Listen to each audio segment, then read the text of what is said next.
Hi folks, welcome to a very special edition of Diplomacy Academy.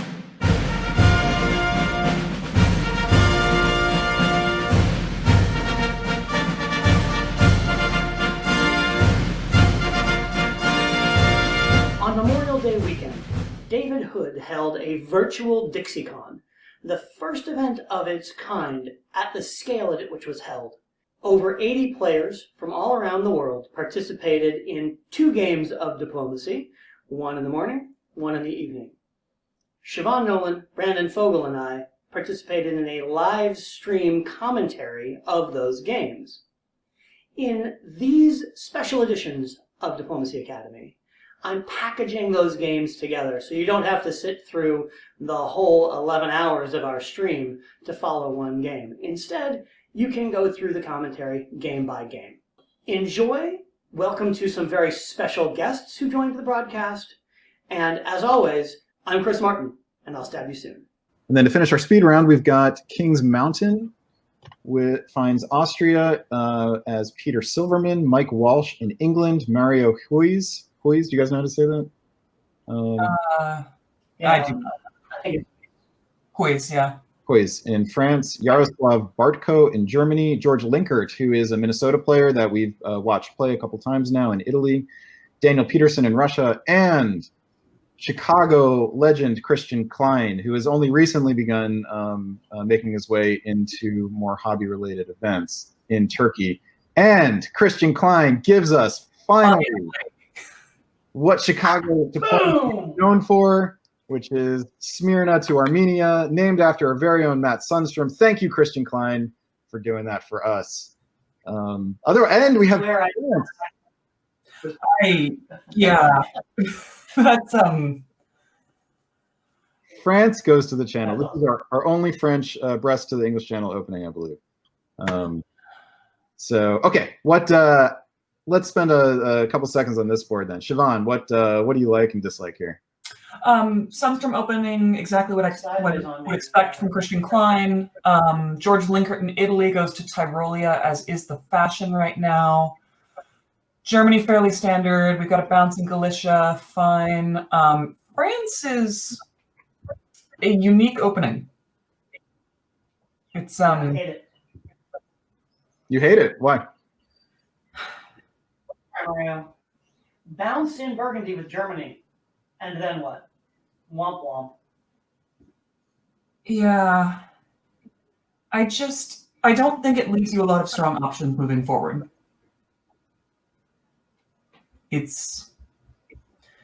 We'll see where it goes. I don't love being in the channel as France. It's really hard for me to see an advantage to having Marseille and Burgundy and Paris and Gascony, which, hey, as it worked out, this is fine. Adjacent to Belgium, adjacent to Spain. Great. But if it doesn't work, if you get bounced in the channel, if you get bounced in Burgundy, you're looking at you're going to pick up Spain and nothing else, and then you're going to go to Burgundy again, I guess? Prevent Germany from walking in? It's if you want to be in Burgundy, support Paris to Burgundy. Yeah. Is one doctrine. Some people think that's too aggressive for France and too anti-German. I don't see it that way. No. It's certainly very common. So in the local hobby, Paris to Gascony and Marseille to Burgundy, you see this somewhat regularly combined with Brest to the Mid-Atlantic, though, not to the English Channel. Let's presume he knows he's getting into Burgundy for whatever reason, which means he's probably lied to Germany, which is going to cause some bad faith in the end. So he's got 2 on Belgium. Great. But I see that he's probably lied to Germany about Burgundy and he's lied to England about the channel, which, where do you go diplomatically from there? I don't like it. That's the next step. Yeah. So you guys are saying that... Hey, what's up? I don't hate this combined with the Mid-Atlantic Ocean as much. Mm-hmm. Gives you an opportunity to pull off a slingshot, especially if you've arranged for a bounce in Burgundy. Mm-hmm. Then you look like, I'm in the convoy to Portugal, take Spain, build the fleet in Brest, bang, North Atlantic Ocean, Mid-Atlantic Ocean, convoy, England. Most see that coming, but not everybody. So, It's the channel I don't like about this. interesting. Yeah, it seems like like you were saying, Siobhan, France has managed to piss off both of his neighbors, and you need friends to get by in this game, don't you? You can't do it by yourself. Sometimes. All right, let's dive into one of these games and go through all of 1901. Do you guys have a preference, or do you want me to pick one for you? Let's pick one that we think might be interesting. So let's. Why don't we stick with this? Let's see where the opening to Armenia gets us, since we've already set this game. So here are the fall of 1901 moves. A quick note on the interface differences. I've modified Backstabber's native interface a little bit to display convoys with a blue dashed line. There's a couple other minor differences we'll see as we go along, but that's the one that stands out here. So, all right, so Chris, tell us what stands out to you here. Lots of stuff happens in the piece. Since I hate this, I don't like this the right-hand side of the Turkish moves. I think you either move to Sev or you move to the Black Sea, but you don't do both. Now, the argument for that is that, okay, Austria supports Romania. I'm going to get there. Yeah? But you haven't picked up Bulgaria. Oh my goodness, so many possible problems. What a great opportunity for Austria to stab the heck out of Turkey here, right? If you let Russia into the Black Sea and walk into Sev behind them, you've gutted them. Right? Especially with the conflict to Romania. Even if they're in the Black Sea, who cares? Okay, build two. So this move is designed to say, okay, if Sev is supporting Ukraine to Rome, then I take the Black Sea and he doesn't get Romania. Whereas, so this is when you don't know what Russia's going to do, and that's why I think you make these orders. That's what stands out to me. Supporting the English Channel into Belgium also. It certainly looks like France is setting himself up for an FG here, choosing to go after England rather than set himself up to go after Germany. But back over to the east for a second here. So Chris, the orders that you were suggesting would actually risk Turkey not getting Romania, right? If it turned out that Sev. No, because you're still going to move to Sev, right? You're still going to cut that support if it's risky. What that does is if he writes it, you still get the cut support, but you don't get into the Black Sea. And if he doesn't write it and moves to the Black Sea, you've taken Sev. Yeah, so you get a dot either way. But you're that being in Romania rather than Bulgaria isn't necessarily a good thing. Mentioned the Italians in Munich. Yeah. I was going to say that for anyone who got that on their bingo board, there was a Italy opens to Tyrolia and follows to Munich and follow by one. Chris, there's also been a request. Can you get a little closer to your mic? Graham asks. But okay. No, you saw Graham. Let us. Come on, talk to us about Tyrolia to Munich here. What does this do for Italy other than two builds? Other than two builds, I don't love it. I think George is trying to come out strong. It doesn't look like we've gotten AI. I mean, maybe, but Austria to cover something. I think he's just trying to come out strong and make himself a force to be reckoned with, but I don't love being in Munich as Italy in 01. I think it's too far away, even with two builds. You're not going to hold it. Chris, what are your thoughts? Chris, are you with us? As Italy, I think you struggle to find it. Yeah, I'm still here. You hearing me? Yeah. Yeah, you're on a delay though. We might have you disconnect. Can you all? Chris, give us your thoughts on Italy, and then my thinking is that you're always looking for your fifth build, right? Your fifth unit, your second build is Italy. Yeah. Taking it off of Germany in 1901 disrupts that side of the board, really weakens Germany.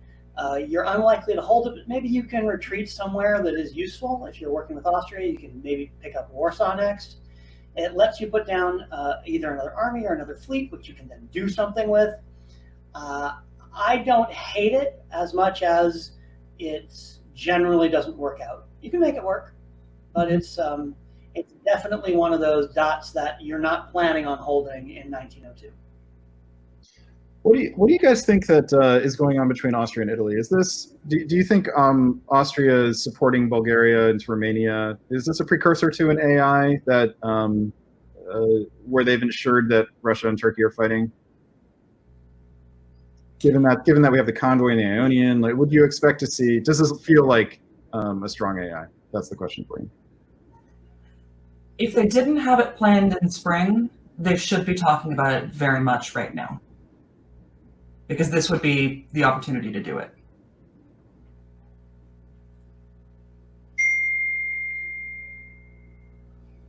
All right, then. Yeah, it's a great setup for an AI. Yeah, it's a fantastic setup for that. You support yourself to Austria supports Russia from Galicia back into Romania, supports themselves into Bulgaria. Turkey can be pinned down very easily from here and then killed. Love it. And it wouldn't surprise me, knowing that Christian Kline is in Turkey, that they're just like, why don't we just deal with that, and then we'll come back to everything else. And Italy might, George Linkert may have some experience with Christian Kline. Don't remember off the top of my head if they played together or not. Okay, so Italy, Turkey's build will determine some tactics here, but for Austria and Italy, if they are indeed working together. In the West, we've got English Channel France putting the fleet in Belgium rather than an army, and a bounce in Sweden. All right, let's have a look at builds here. Fleet London, Fleet Brest, Army Paris, fine. Double fleet for Italy, and Fleet Con for Turkey. No surprise with Fleet Con, although it gives Italy a walk into Eastern Med here. Yeah. So France. This was the France that had the opening that you guys weren't so crazy about. It seems to have worked out for him, though, especially given that Germany is hobbled. So as long as that Italian army doesn't get up to any mischief, and without an army build in Venice, although Italy could easily send fleets west here, right? Italy has a bunch of options here. Okay, anything else you guys see here that's worth talking about? Yeah, I think it's worth noting that the opening for France worked out really well because he arrived and wasn't prevented from getting to Burgundy, right? That's what makes this look so choice. I don't see Italy going west from here, but you're right, he has the option. I mean, it seems like it would be a waste to send Naples to Tyrrhenian Sea here. It seems you've got such a clear entree into Turkey that trying to get an army in here would just be too hard to pass up. But we'll see about that. Who would you guys? Whose position here do you like? Actually, if you had to pick one of these, who would you want to be, Siobhan? Well, despite really not liking the Spring 01 moves, I like France's position, and I think Austria has a lot of possibilities here. With how badly I think Turkey's going to have issues, I think Austria has room for growth. I think Italy's going to get spread out in that fight. So, France or Austria? Yeah, I think I'd lean towards Austria personally. You've got Turkey and Russia fighting. Yeah. Italy has other stuff to keep them occupied, and you just have a free hand here. See if they can convert it into something good. All right, why don't we skip over to a different game then? How about we go see the Bill Adam Hunter game, Halifax Resolves. Oh, right. Like, what's our oldest game here? We've got Kings Mountain and Fort San Juan. Fort San Juan's been a while, right? Yep. So I'll reset, and then Siobhan will be you. So there's so many builds because it's 1901. Everything but Bulgaria was taken. This was our only Armenian opening, so that was right. the standout here. That was the standout here. Okay, Siobhan. Okay, Christian Kline follows up the Sundstrom and taking Romania by just saying, hey, I'll just take Bulgaria while they support themselves to Romania and he keeps it. Kind of love that. Germany moves. Germany takes Belgium. Oh, that's right. Italy took Munich in this one. And nobody can agree what to do about it. And England went full north. Okay. Russia's got problems. And also, it's worth pointing out that Germany took Belgium away from France. Yeah. But France takes it right back. Yep. Yeah. Chris, you want to do this, or you want me to take it since you? Oh, I'm good. Bounce in the Mid-Atlantic Ocean. France needed that, although losing the English Channel to gain Belgium, that's hard cheese there. England helps you into Belgium while taking the Channel. I'm in the Channel to help, he says. Germany doesn't pick up Sweden because he walks out, and thus England picks up 2 there. Romania does not stay neutral. Austria takes it. So yeah, Russia makes it Turkish. Turkey finally does your suggestion. He must have listened to that and then sorry. Yeah. Yeah. One or the other, but not both. Turkey loses Romania, gains Bulgaria and Sev. Okay, and so then we still have a bunch of builds here. Turkey gets a build. The Armenian opening working out for the moment, and looks like he has a friendly Austria. Mm-hmm. Italy, going full west here, has to deal with another French fleet, and England sitting very pretty up north. Loving that. All right, England convoys commits to the northern strategy. We have NMRs here. Oh dear. Oh. There was some chatter about this in the. I forgot what it was. But obviously a problem. Although he can retake Spain, but has to guess over Marseille. That's gonna hurt. No, he's going to lose one of these. He's got an Italian army in Munich and in Piedmont. And then in the east, we have Ankara taking and blowing up. So Turkey's position for a Turk suddenly starts to feel really nice. I'm going to call this the Sundstrom sequel. He did it in 01, and now he's doing it in 03. I mean, apart from Italy doing well, this is a kind of thing you sort of dream about as Turkey rather. You're in black. You've got armies starting to ring the Black Sea, and you're ready to go. Okay, Siobhan. Sorry. Okay, so Mario had to do a lot of guessing and bounces everywhere, losing Spain and Belgium, which, he had to make his choices. So it kind of looks like everyone's going to just pile on France and say, well, sorry about that. Turkey does ring the Black Sea with his armies as Austria pushes upwards, taking Warsaw and set up to take Moscow next year. Well, it depends on what England does. Austria getting jacked. Yeah. Austria's pulling one here. Okay. Just want to pull some attention here to, I think, what are suboptimal orders by the Italian. I think Burgundy to Marseille, supported by Piedmont, was kind of the only option here, wasn't it? Well, he's trying to get the brace, right? He's trying to hold Spain by supporting it to Marseille. But then the correct answer is to cut the Mid-Atlantic Ocean, which is why the Mid-Atlantic Ocean did what it did. Does that not end up being a brace? It is a brace, yeah. It is. So he holds Spain, so that's a legitimate sense. Yeah. I would rather be in Gascony and let France be in Paris. Yeah, cut that support, Okay. Well, he does pick up one and actually a second one over in Greece. Yeah, Greece. So he's sitting pretty. Austria needed to just psychically move to Venice there. Okay, we've got, is this you, Chris? I think it is. Sure. Another Austrian army, love it. Hey, look, it's an IT. France recovering. They should be able to retake Spain from here with the armies, but they do still have a problem with that Italian army in Burgundy, right? And Munich is still Italian.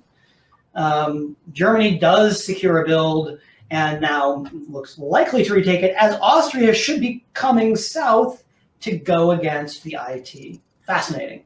Why didn't Austria have a pull here? Was there? Oh, because they disband Greece. Disband Greece, yeah, and picked up Warsaw. Yeah. Right. Okay, Chris, you're up on this one as well. He decides he would rather fight Russia. He would rather fight Turkey than Italy. Wow, Austria just misreads that entirely. That hurts. That's unfortunate. And yeah, that's a real, from Italy, a real optimistic move to Spain instead of the Gulf of Leon. Man, blow that fleet up. Although he gave him a retreat to Piedmont too. That's unfortunate. Italy is fine, except for that. So yeah, again, Turkey. Love the Turkish position. Yeah. England doesn't even have to support English Channel to Mid-Atlantic Ocean. But should anyway, right? I mean, on general principle. Why? And you leave Norway, to make sure that Germany isn't running in on you. Fascinating. Yeah. But, getting that fleet, English fleet, Norway is going to go to Gulf of Bothnia now, or Baltic possibly. And note, Italian, Munich remains Munich. He's protecting with a force field. Yeah. Germany has clearly decided that he has more to gain by working with Germany or with Italy. All right. So here we have Italy continuing its assault on Austria, staying even in the west, picking up Trieste. We'll get a build there. Austria continues to attack Russia. I don't know if Austria wants to beat Russia or not. England gets German support into a build, so this seemingly solidifies the German the EG here. Although I don't know why Sweden goes to Norway here. That's a little just scary. wanting not to go to the Baltic Sea or Gulf of Bothnia, so you can convoy to Livonia. Yeah, I mean that seems to be there's no reason to go to Norway here. And then Turkey's position just I think gets better and better and better. I don't. I would expect Turkey to end up the biggest power for. All right, Siobhan. Okay, builds. France just gives up on Paris and it's just like, screw it, y'all can have it. Trying to protect Iberia. Turkey builds an army, as you should. And Army London, okay.